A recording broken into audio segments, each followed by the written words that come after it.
Alright guys, take number two. I'm dealing with EDB, Everyday Bros, and I'm going to make a list of some of the most powerful amplifiers you can get on the market. I forgot to press the record button, so I'm going to hop into this. Every amplifier on this list has been amp clamped or has been some way confirmed that it is a legitimate RMS reading. I'm going off RMS of amplifiers because the peak power doesn't mean too much. It might only get that for a very brief moment and isn't a reliable source of how much power an amp can actually put out. RMS is a lot more reliable. Alright, the first amplifier on this list is the American Legion amplifier. It is the AL8500.1D and is an 8,500 watt amplifier at 1 ohm. I've seen American Legion in places such as Slamology, so I feel like they're a trustworthy brand. I mean, there is some very ghetto stuff at Slamology, but they seem fairly reputable and a good company to work with, so I would highly recommend checking them out. The next on this list is Crescendo Audio, and they're known to make very high quality components, speakers, subwoofers, and I'm sure they make very good quality amplifiers too. EXO Contralto, he uses this in his Frankenstein system, and he really loves Crescendo Audio. So he's one of the biggest subwoofer YouTubers out there, and if he likes it, I'm gonna say it's pretty good. I have seen him amp clamped. It is a true 5,500 watt RMS amplifier at 1 ohm, and it's only gonna run you about $1,160. So pretty good pickup, high quality, gonna make everything sound great. Next we have the Incriminator Audio IA 80.1 monoblock amplifier. It is a 9,600 watt amplifier, and this is the amplifier that was used in the world record build by Craig Butler, where he pushed 182.1 decibels. I mean, if you get a world record build, I'm pretty sure that the amps used in it are very high quality and good to use. I'd recommend checking out Incriminator Audio just to check it out. It's kind of a cool amplifier. It's a lot taller than most you'll see and not quite as long, so it doesn't have as big of a footprint. Next we have Tar Amps. I'm going to come out and say it. I would be very scared of this company. They're a little sketchy, but they do have a 150,000 watt RMS amplifier. That is true RMS. There's just a lot of things you got to do to get it like run quarter ohm, which is kind of hard to do with some setups. The other thing you have to do is have a 300 volt DC system, which means you are running 24 batteries in series to get 300 volts.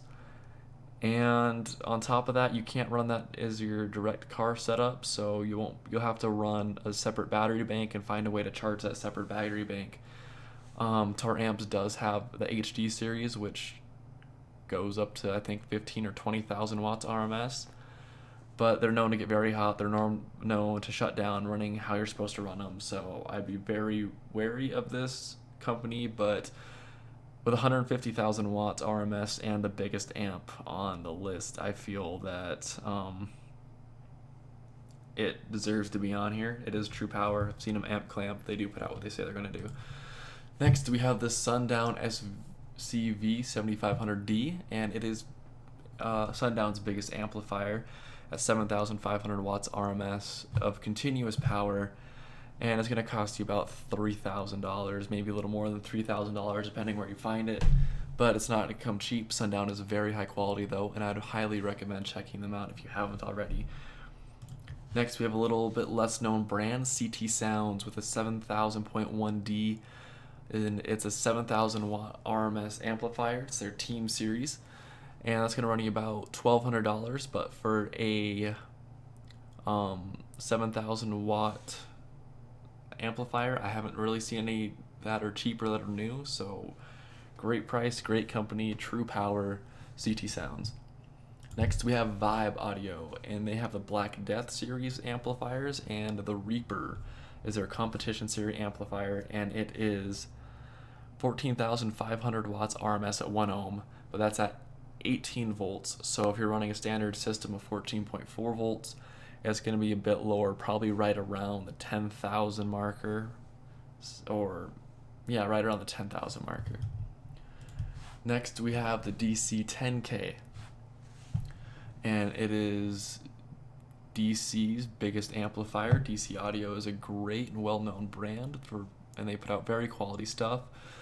but their amplifier is 10,000 watts RMS at 14.4 volts. They don't recommend going over 14.4 volts to try to get more power out of it.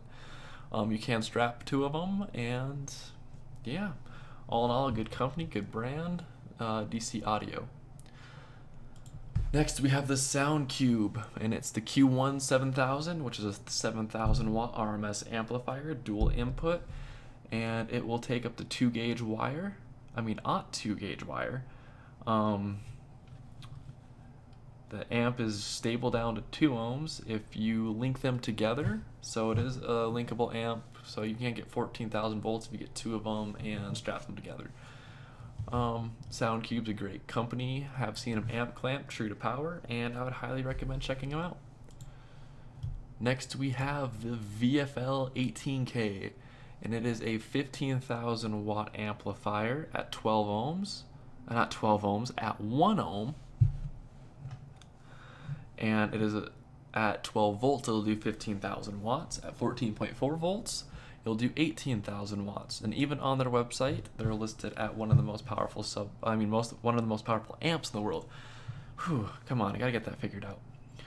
Okay, but they're a good company. I have had their subwoofers in the past, and I have seen their amps tested in clamp, so they are true to power and will put out the numbers they say they will. Next, we have the Digital Design Z2C. Digital Design is probably one of the highest quality audio brands out there. Everything they do is what they say they're going to do, and it's a very good company. The Z Series 2C is Digital Design's biggest amplifier. At 1 ohm at 12 volts, it's 8,000 watts. At 16 volts, at its most powerful setting, it is 14,300 watts RMS. Ooh. Their power inputs are triple aught gauge, so huge wire can get put in this amp, and that means you're probably not going to fry it, which is good. Won't overheat with all that big wire going into it. Very high quality company, and you're going to pay for it though, because the price of one of these amps is $4,900, and you can't buy them online unless you're through a third-party distributor. You're going to have to go to a Digital Design store, wherever one is close to you, and the closest one to me at the moment in college is about 400 miles away, so not easy for me to get one of these. Can't really afford one. Next, we have the DSA Teen, and I haven't heard too much about this company until recently, but they have the Hooligan 8K, and it is amped clamped at 8,000 watts RMS, and actually a little bit more than that, depending on the company, but they will not shoot you below 8,000 watts RMS at 14.4 volts, which is good. Next, we have Ampere Audio, and they have the 7,500 watt monoblock. It is true to power. It was very hard to find amp clamp for this company, but they are true to power, and this is their biggest one they have available at 7,500.1. They do have a discontinued 9,000 watt RMS amplifier, but you cannot buy that directly from them. You'll have to buy it from a third-party source. Next, we have the company that everyone loves to hate, and that's the American Bass. Not American Bass, god damn it. It is the EMF Audio America 12K Extreme amplifier, which is, it's a good company. The reason I say everyone loves to hate them is they give like Digital Designs a bunch of crap because they say they don't make quality stuff, and it's not true. Digital Design makes great quality stuff. EMF Audio makes great quality stuff. And at 1 ohm, this amp will put out 12,000 watts RMS, and it is a kind of a cube, smaller footprint. So if you don't have a lot of room, this might be a good option if you're looking for something around 12,000 watts RMS. Finally, and the last amplifier on this list, going to do something pretty big and high quality, and that is the Alfred Sound Technologies Doomsday, and that's at a nice 37,800 watts at 14.4 volts. That is the RMS. Yeah, 37,800 watts RMS. Now at 18 volts, it will do 42,300 watts RMS. And this amp's not going to blow up on you like the tar amps. Great quality.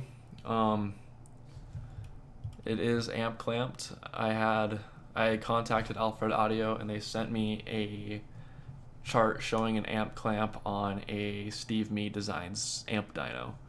So I'm gonna take their word for it. Maybe it is, maybe it isn't, but with how high quality stuff they make and how reputable they are, I'm gonna say this is a true to power amp. Thanks for watching, everyone. I know I did miss probably some amps that you think deserve to be on this list. Some of them I couldn't find amp clamps for. Like Hyphonics, I think it's the Mount Olympus series is their biggest monoblock they've made, which is discontinued at this point in time, I think. I might be thinking of a different series of the Hyphonics. And there is some I probably just straight up missed because I don't know every brand out there, and the main goal of this video was to try to bring awareness to people that there are a bunch of brands out there and there's ways to save money and there's a way to get really good quality stuff, and maybe you haven't heard of one of these brands. If I did miss a good quality amp though that's high power, please leave it in the comments. I'm gonna pin at the top comment of every amp I missed that I think deserved to be in the video. I just went with the top 15 that I could think of off the top of my head, or 16, however many it is in this video. But thanks for watching, everyone.